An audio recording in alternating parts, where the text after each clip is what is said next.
soy nacido en Luján, pero toda mi vida viví en Jáuregui, desde chiquitito. Es decir, una cuestión de que en Jáuregui la clínica era privada y mi vieja vino a parir acá al hospital, nada más.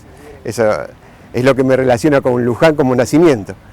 Pero después toda mi vida fui de Jáuregui, viví allá, transcurrieron mis años allá y hoy actualmente estoy viviendo en Jáuregui todavía. Soy nacido en Carmen de Areco, criado también en Carmen de Areco.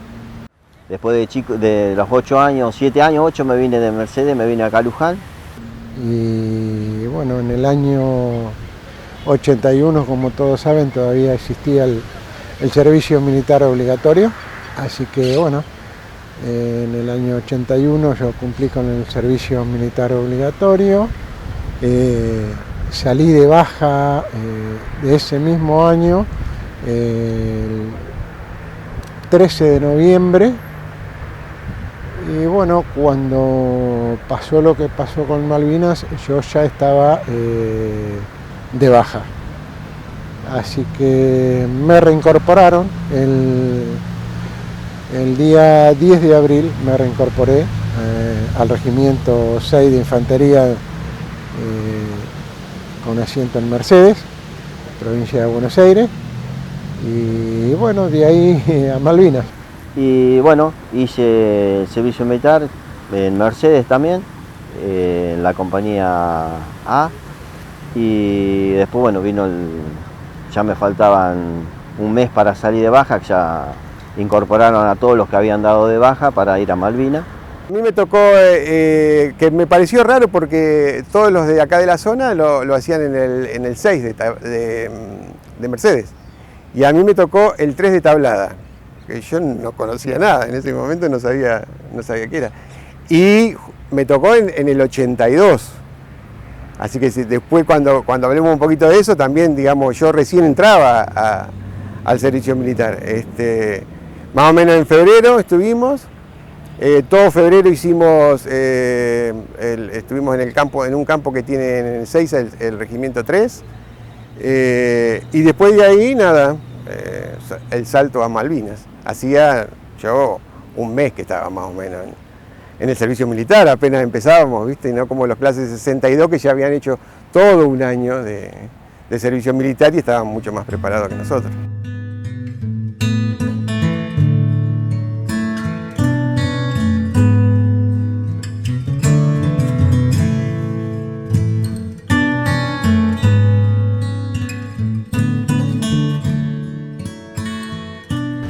Le dije a mi vieja, seguramente mañana estaré de vuelta, esta noche no creo volver, pero mañana seguro que voy a estar de vuelta. Y bueno, de ahí ya estaba, el regimiento ya estaba todo alistado cuando yo me presenté para salir para Malvinas. Y de ahí, bueno, fue toda una peripecia porque estaba esa incertidumbre que no sabíamos qué iba a pasar con nosotros, con tan poco instrucción que teníamos, ¿viste? Ir a una guerra, si es que se hacía la guerra, porque todavía no se sabía qué era lo que iba a pasar. Nosotros en Malvinas éramos, por lo que ellos los habían dicho, éramos la retaguardia, éramos los que nosotros teníamos que esperar, porque el ataque de Malvinas siempre se esperaba por Puerto Argentino, ¿no? Entonces resulta que nosotros, como era la reserva, estábamos en la reserva, ¿qué es lo que se pensaron ellos? Que ellos atacaban por Puerto Argentino y los otros éramos los que veníamos de Monte Dos Hermanas a Puerto Argentino para ayudarles a ellos.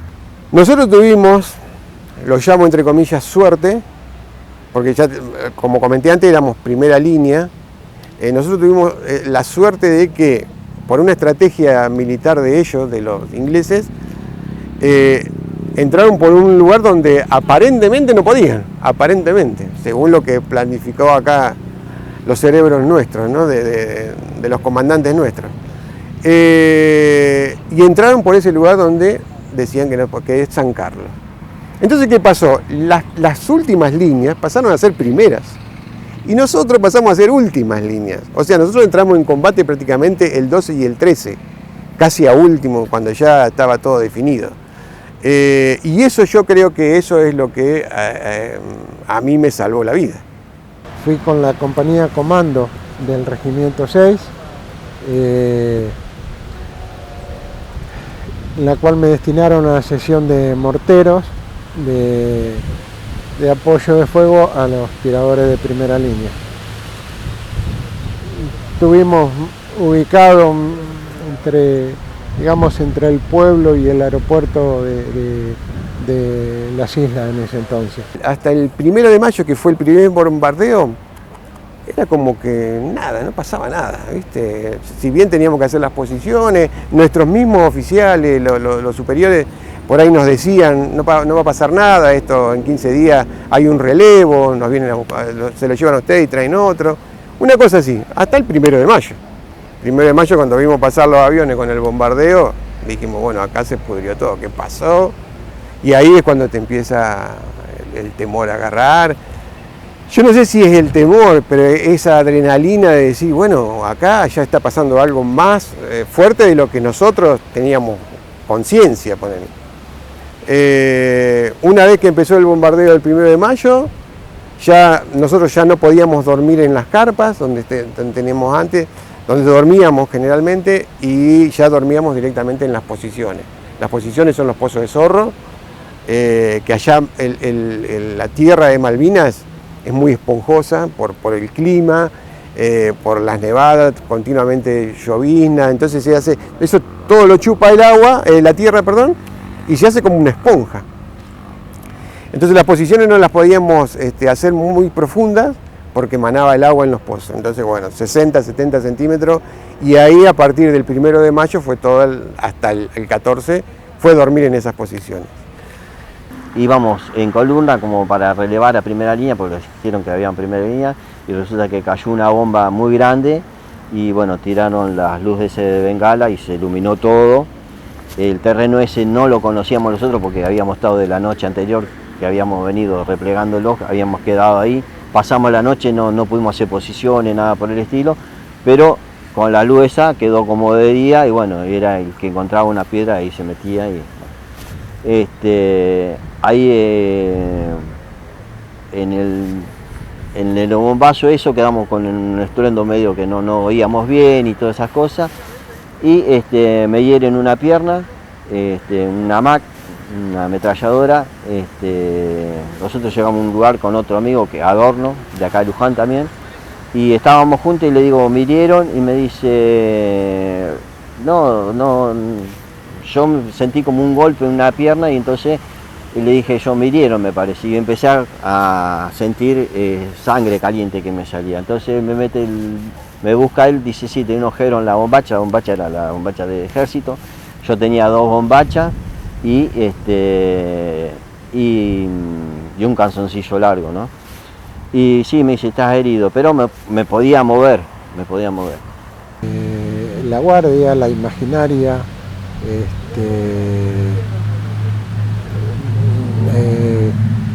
a ver cómo íbamos a comer, quién iba a buscar la comida, prepararse siempre porque estaban las alertas, siempre estar dispuesto ahí, pero había un grupo, éramos un grupo que realmente no nos entendíamos muy bien, y si alguno andaba medio cabibajo siempre venía alguien a hablar de cualquier cosa para pasar ese momento.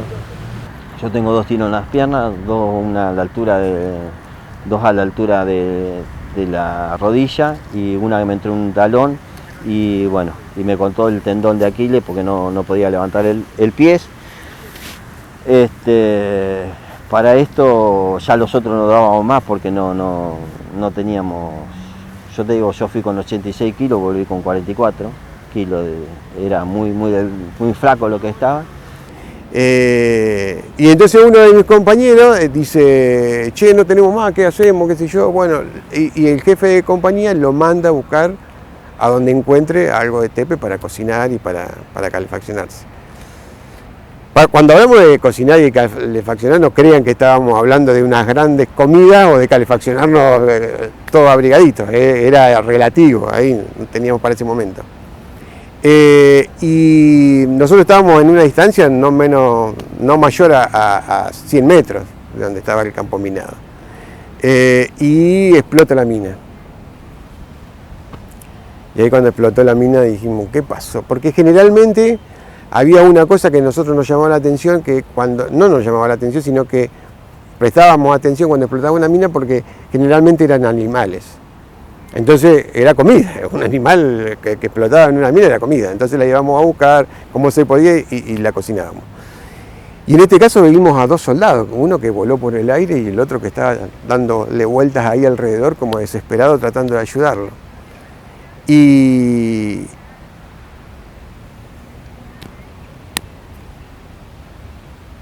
era un compañero. Y le voló la pierna. Y nosotros dijimos, es Renato. No puede ser, es Renato. Y lo vimos pasar por ahí, todo tapado, ensangrentado por todos lados. Y eso me dejó ahí esa situación de decir qué porquería que es esto no puede estar pasando, esto no puede estar pasando.